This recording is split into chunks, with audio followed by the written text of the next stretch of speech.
ما تسولونيش واش ولدي كياخذ المنحه، سولوني واش هذاك الشيء قانوني ولا ماشي قانوني.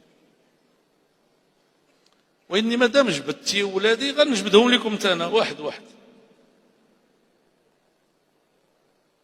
انا عندي ولد سميتو اسامه، ملي كان صغير قرا في المدرسه ديال باه، ملي وصل الاعدادي قرا في الاعدادي ديال الدوله، ملي وصل الثانوي قرا في الثانوي ديال الدوله، ملي شد الباك قرا في الان سي جي. مره واحده تدخلت له، ماشي كرئيس ديال الحكومه، كشخص معروف باش يلقى بلاصتو مع الدراري في الحي الجامعي في سطات. المره الوحيده في حياتي اللي تدخلت لشي واحد من ولادي. قرا مع الدراري في الان سي جي، خرج مشى خدم،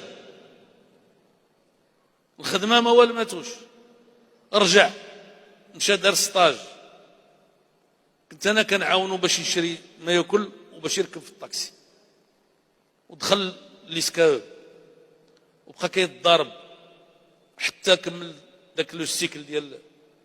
والان هو محاسب ومزوج وعنده وليدات.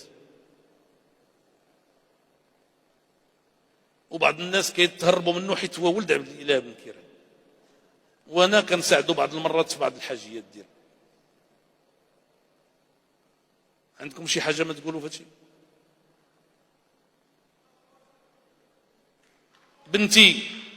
بنتي مادام نتوما جبدتي ولادي انا نجبدهم لكم. بنتي اخت من الاخوات شدات البكالوريا ديالها، جا واحد الدري من الاخوان رغب يتزوج فيها، في الاخر قلنا الله يكمل بخير، بغى هو يمشي يقرا في كندا، داها معاه الله يجزيه بخير. قرا مره واحده في حياتي، صيفط لهم 8000 درهم. مشيت لبريطانيا، شاركت في واحد البرنامج تلفزيوني، عطاوني تعويض صيفطته لهم مره واحده في حياتي. ولدات وليداتها، قرات، جات دخلت معلمه في التعليم الخاص، بقات كتقري ب 4000 ولا 5000 درهم. جات لعندها واحد التلميذه ديالها قالت لها بصح باك رئيس الحكومه؟ قالت لها صحيح. قالت لها ما يمكنش. قالت لها علاش؟ قالت لها كون كان باك رئيس الحكومه ما تبقايش معلمه.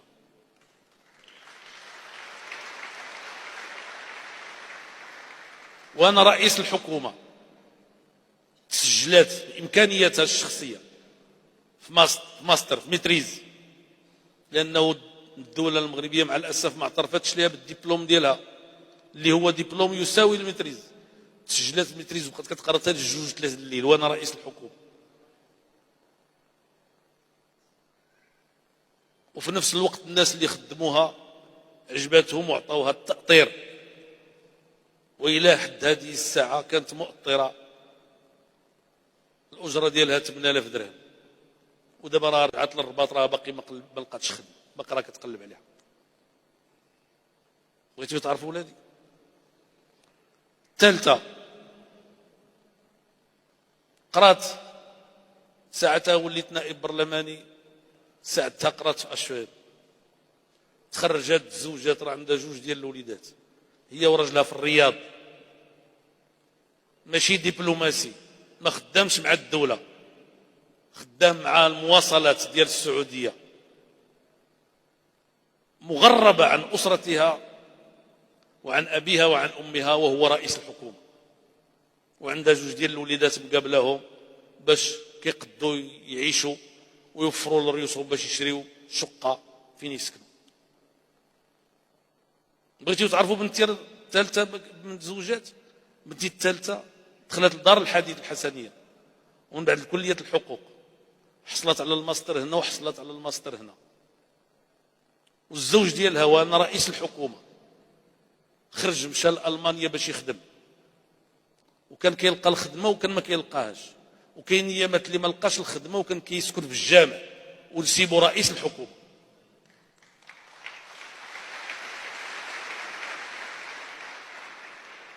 كتسولوا على ولادي غنقول لهم لكم، نتوما جبدتوني، بعد ذلك رجع مشى دخل الوظيفة في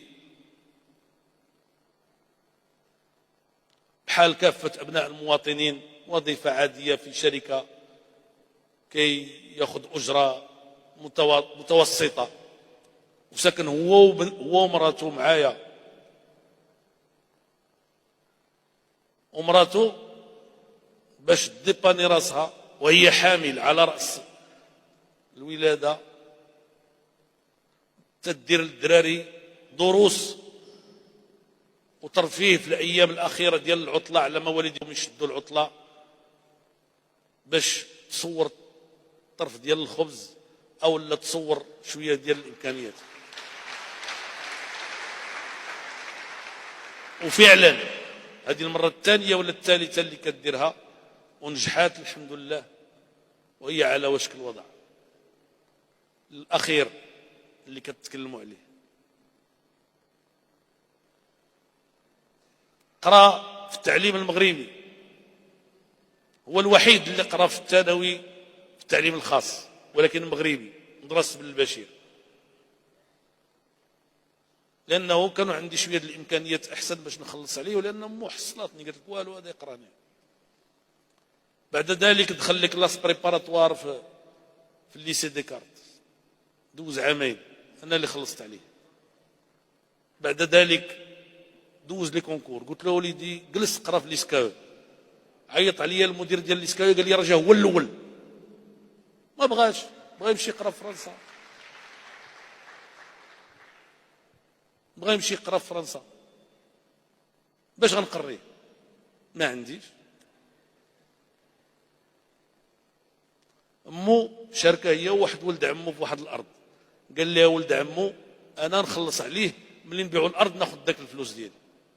هكذا مشى يقرا رضوان 2011. ملي مشى الدولة كتعطي منح ديال الاستحقاق